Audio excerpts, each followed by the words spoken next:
नमस्कार, आप देख रहे हैं मंथन न्यूज़ बिहार।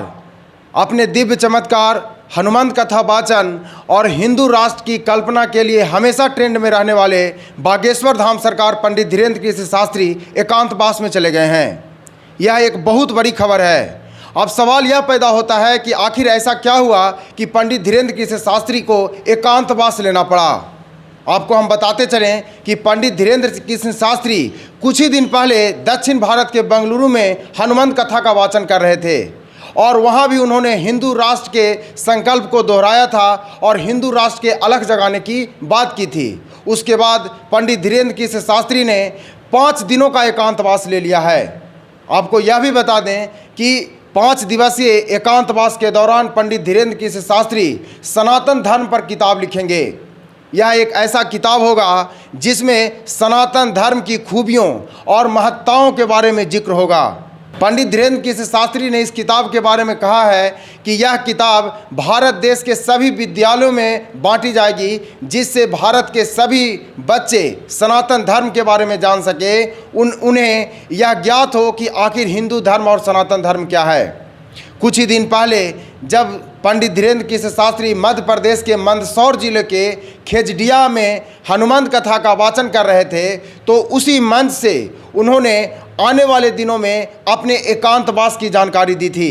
उन्होंने उस समय कहा था कि आने वाले दिनों में मैं एकांतवास में जाऊंगा और उस एकांतवास के दौरान मैं हिंदू धर्म पर एक किताब लिखूंगा। उन्होंने यह भी कहा था कि आए दिन हमारे कानों में यह स्वर गूंजता है कि हिंदू धर्म क्या है। हाल फिलहाल में आई द केरला स्टोरी में यह एक सवाल पूछा गया था कि सनातन धर्म क्या है। उसी का जवाब देने के लिए हम यह पुस्तक लिख रहे हैं।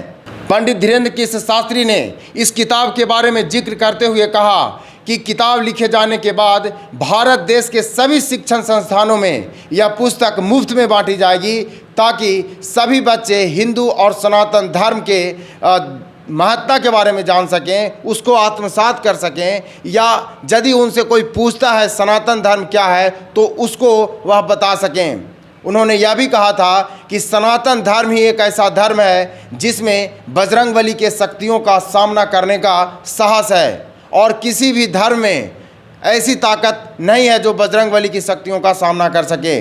किसी विशेष पार्टी के होने के सवाल पर उन्होंने यह कहा था कि हमारी तो एक ही पार्टी है, बजरंगबली की पार्टी, और उसी पार्टी में रहकर मैं काम करूंगा और हिंदू राष्ट्र बनाने का यह जो मेरा संकल्प है, भगवान बजरंगबली यदि चाहेंगे तो एक न एक दिन जरूर पूरा होगा।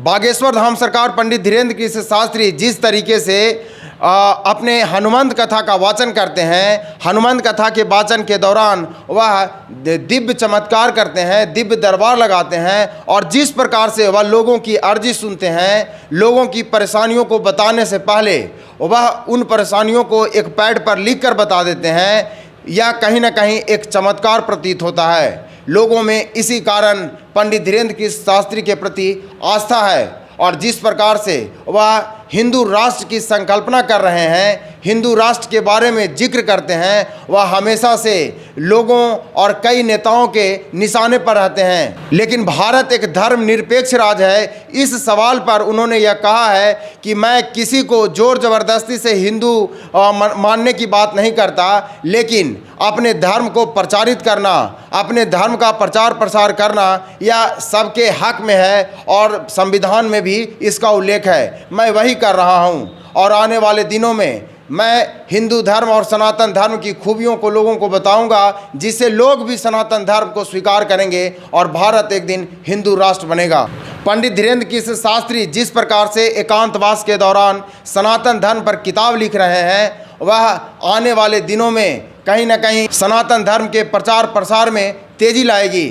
बाकी आप पंडित धीरेन्द्र कृष्ण शास्त्री के इस पुस्तक लेखन के बारे में क्या कहना चाहते हैं, हमारे कमेंट सेक्शन में बस बताएं। देखते रहें मंथन न्यूज़ बिहार। बहुत बहुत धन्यवाद।